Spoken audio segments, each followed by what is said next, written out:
Clotaire Oligingema has arrived the Cameroon territory this Wednesday, December 6th, for an official visit. The coup leader will be holding talks with the Cameroon's president, Paul Biya, in the days ahead. Good afternoon, ladies and gentlemen. It's midday on Équinoxe Television. You're welcome to the Bilingual Newscast. Christine Babanda. Bon après-midi. Good day, Malaglory, Madame, Monsieur, bonjour et bienvenue dans votre 12 heures bilingue.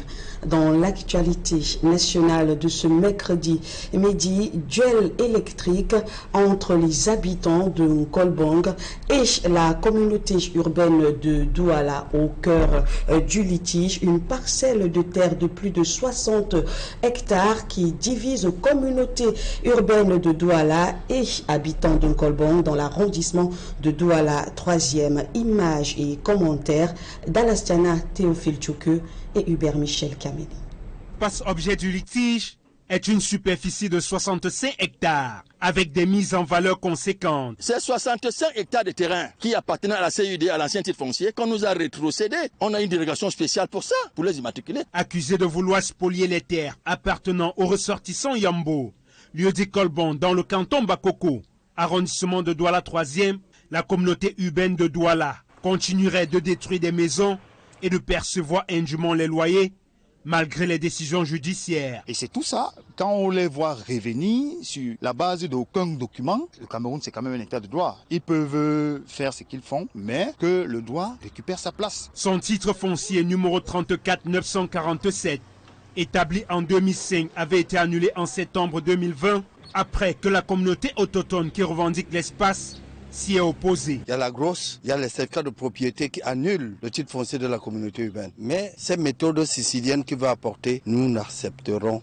pas. La même année, une note du ministre des Domaines, du Cadastre et des Affaires foncières, adressée aux responsables des services déconcentrés de son département ministériel, avec pour objet notification de non-objection à l'exécution du jugement numéro 255/FD/20 du 17 septembre 2020, rendu public par le tribunal administratif du littoral, lequel constate la nullité du titre foncier numéro 34 947, laquelle décision a permis à la collectivité Yambo d'entamer le processus d'immatriculation de cet espace. Le ministre donne le cutus d'immatriculer. Nous avons commencé par immatriculer et le super maire dit qu'il a le droit de s'imposer et de faire annuler tout ce que nous avions fait. Toutefois, ceux qui se réclament propriétaires de ces terres n'entendent pas baisser les bras et se disent prêts à user de tous les canaux judiciaires et administratifs nécessaires pour entrer en possession de ce qui leur revient de droit.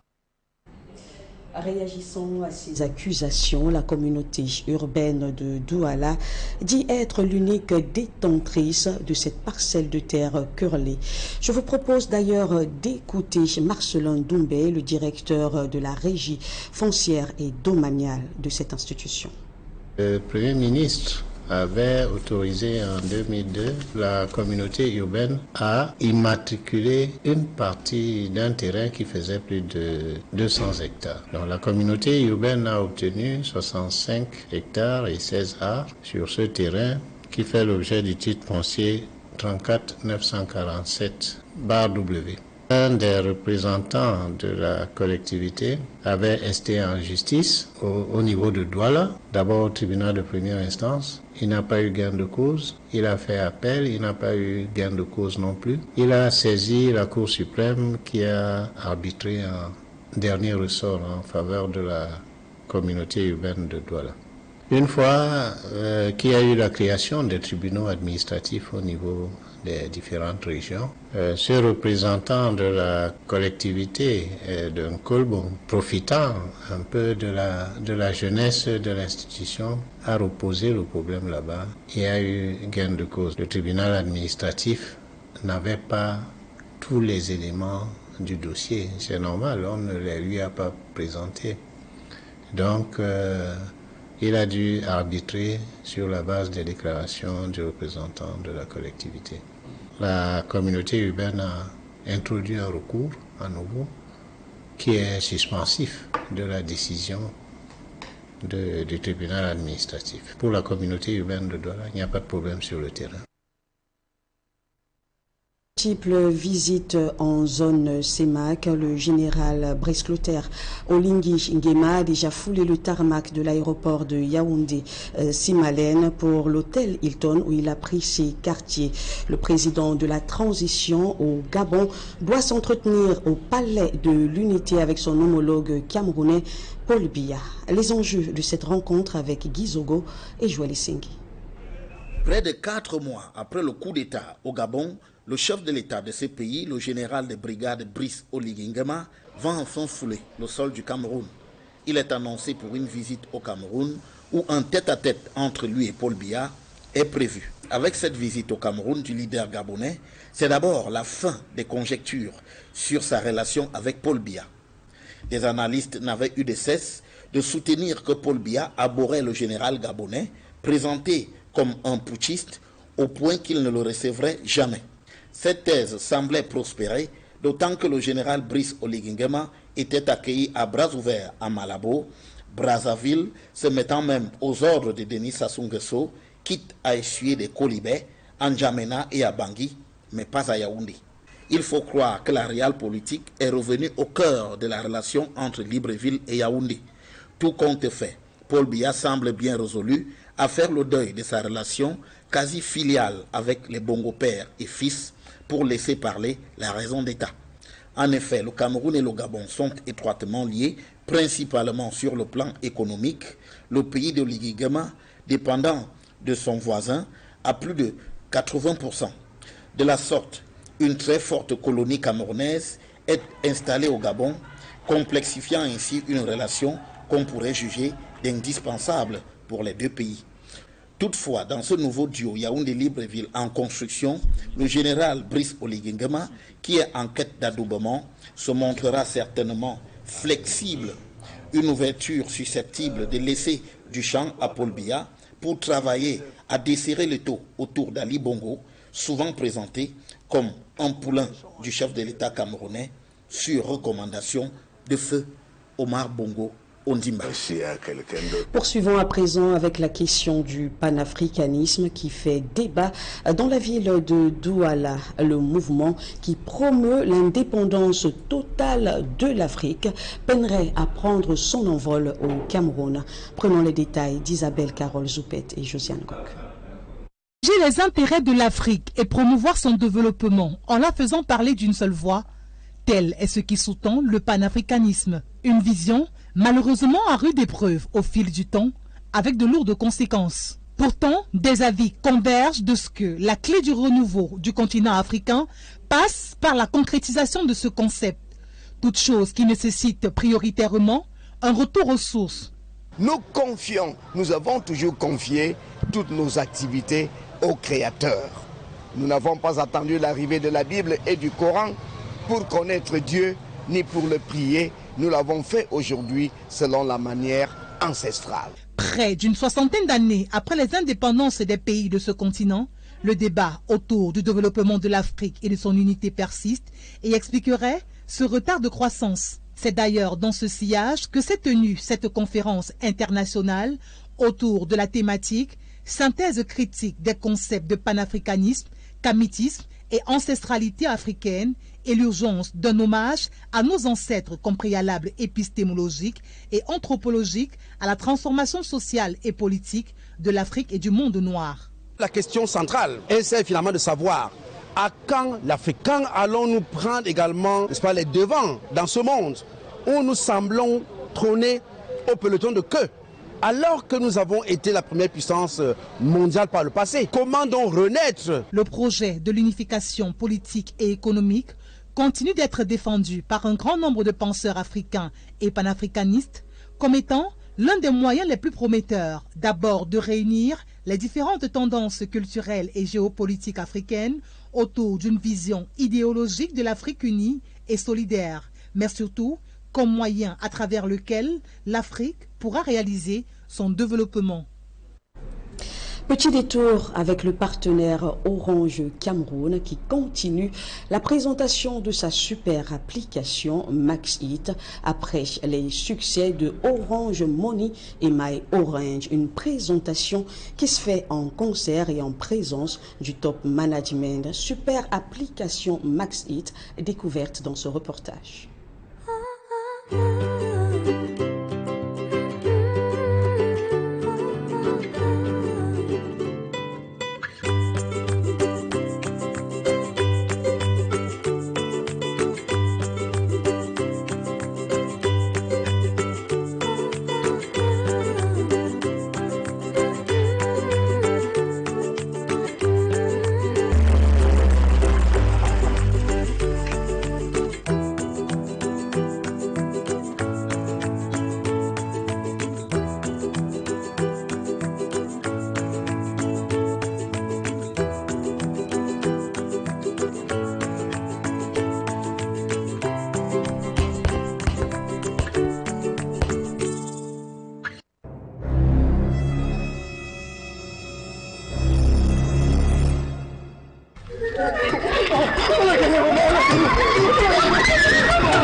Everybody.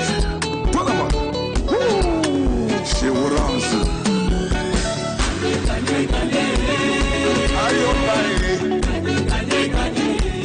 Super appli. All my people can come to télécharger MaxHit. Everybody say, yeah. Everybody say, yeah. Gagner. Super voiture, des voyages à Abidjan, des Smart TV géants, du cash toutes les 5 minutes et des multimillionnaires chaque semaine. Au dièse 111 étoile 1 dièse ou dièse 150 dièse. Encore plus de surprises sur la super application MaxHit. Yeah. Application téléchargée MaxHit. Une application MaxHit qui va continuer de faire d'heureux gagnants à travers de multiples lots. Ce clin d'œil à nos partenaires referme donc la première partie de votre journal. Place à la seconde partie en langue anglaise avec vous, Mala Glory. Thank you, Christine Babanda. Ladies and gentlemen, thanks for staying with us for the second part of the news. Several cartons of fake milk were seized by officials of the company Gendarmerie Brigade of the Douala Airport. The seizure was carried out during a raid done in several local markets in the Douala 2 municipality. More details with Smart Chicken Gabriel. A surprise raid organized by the elements of the company Gendarmerie Brigade of the Douala Airport at some markets in Douala littoral region.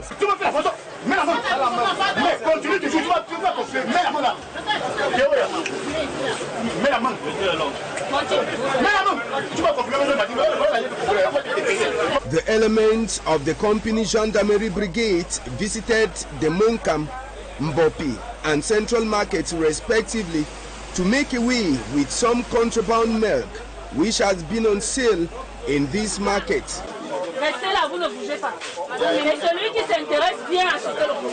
During the raid, many people involved in the illegal sale of the milk were arrested.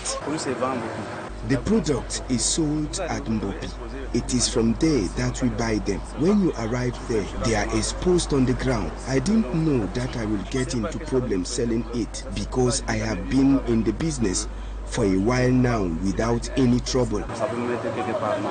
According to the elements of the forces of law and order, the milk in question was brought into the country illegally from sister nation, and more to that, it was again adulterated and sold to the innocent consumers. Apart from the arrest of the people who sell the milk, several cartons of this milk were also seized by the elements of the company Gendarmerie Brigade of the Douala Airport.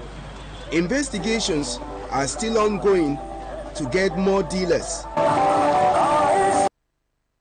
For several days now, part of the country has been adversely affected by the electric energy supply strategy of the electric utility company in the EU. Regarding the enormous consequences it has had on economic operators, our reporter Innocent Azez sought to understand the reason for this action with an expert in electric engineering.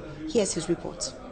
The energy rationing in the center, south, littoral, west, northwest and southwest regions of Cameroon, according to electric utility ENIO, has been provoked by complete shutdown of the Zibamba and Limbe power plants. The very cause of this is the cost of gas, because our government don't give ENIO the special price. We don't have very important quantity of water. I don't know if the dam of Lompanga going to do his job, management of water this period of dry season. He, however, proposes a temporary solution. I think that the better solution for 3 or 2 months is going to be to put Nachigal Dam in operation, because Nachigal Dam is 422 megawatts, 2 or 3 times Dibamba and Limbe production. When we put Nachigal Dam in service, I think that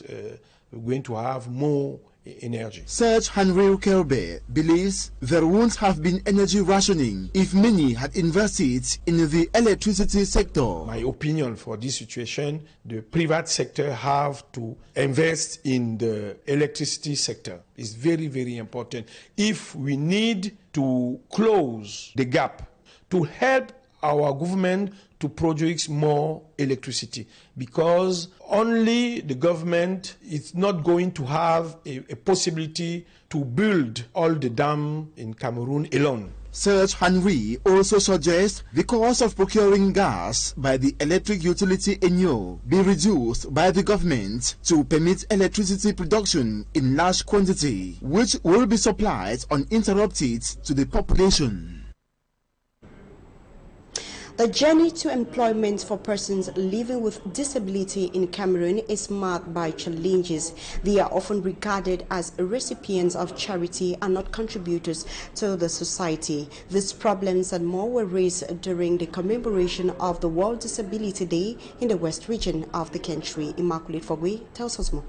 Persons living with disabilities in Fumban, Nous Division, and Bafang in the Opankam division of the West region say they are victims of rejection and discrimination. Recounting their ordeals, many shared touching stories of how they almost committed suicide due to depression. Despite their conditions, they have exhibited strong resilience and hope for the future.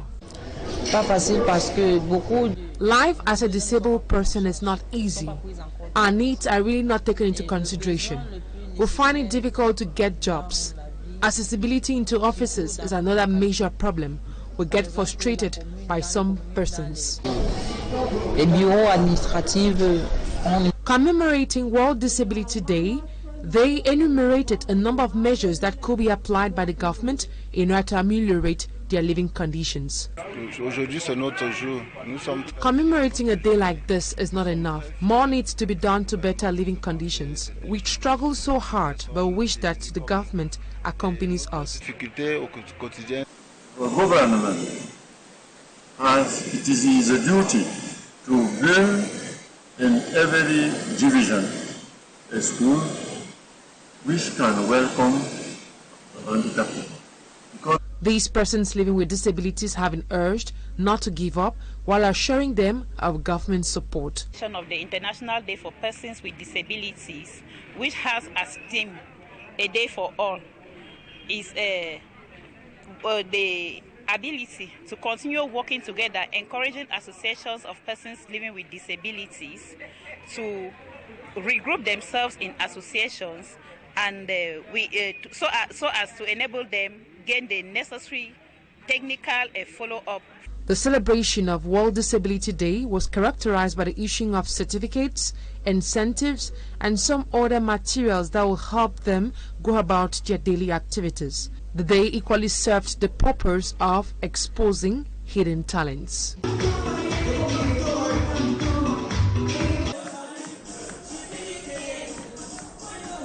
The senior divisional officer for the Ngoketunja division in the northwest region of the country decries the systematic boycott of administrative meetings and activities of elite and other community leaders in his area of jurisdiction. He says this attitude is a hindrance to the peace process in the division. Babila Jonathan tells us more.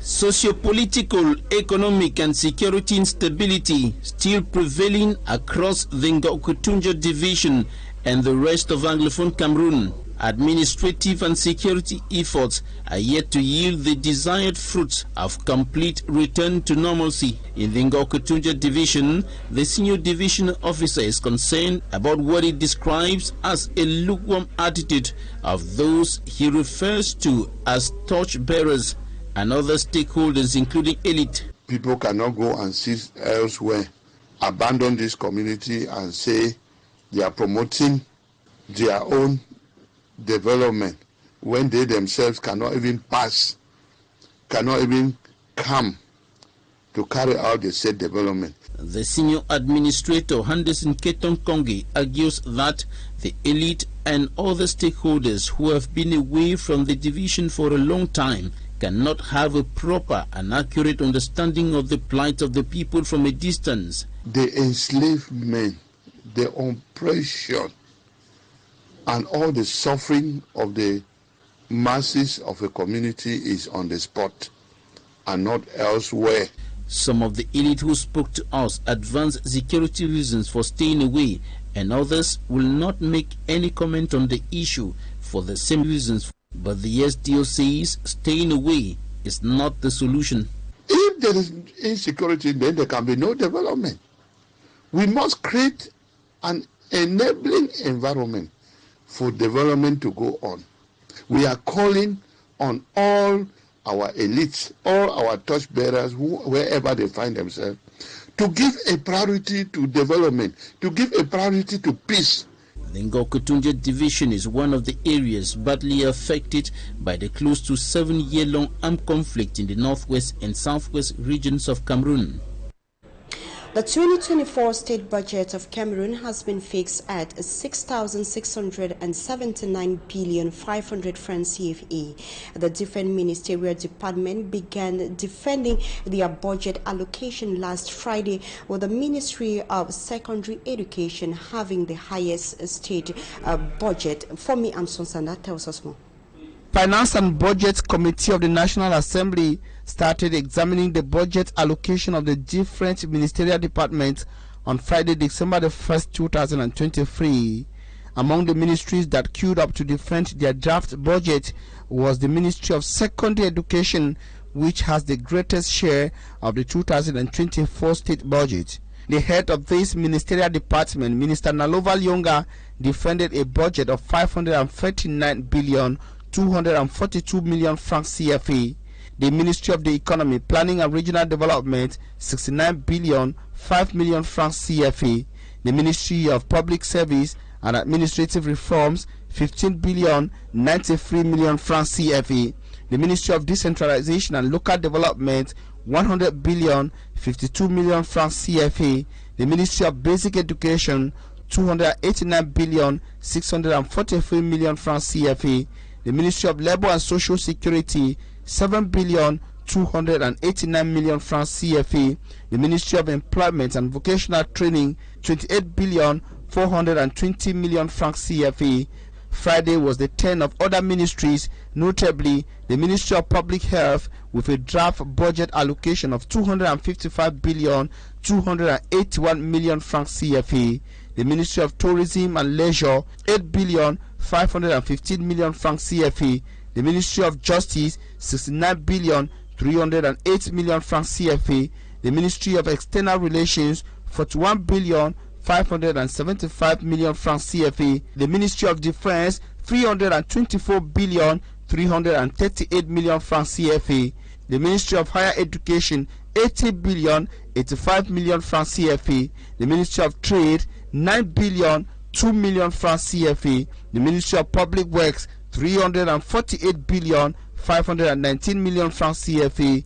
The Ministry of Agriculture and Rural Development 113 billion 101 million francs CFA. The Ministry of Livestock, Fisheries and Animal Industries 38 billion 50 million francs CFA. The budget allocation defense entered the second week with the last set of ministries defended their packages Monday, 4 December 2023. Amongst them were the Ministry of Mines, Technological Development and the Mines, Technological Development and the Ministry of Territorial Administration and also the Ministry of Urban Development. For me, I'm Sonsanda once more. And Budget Committee of the National Assembly started examining the budget allocation of the different ministerial departments on Friday, December the 1st, 2023.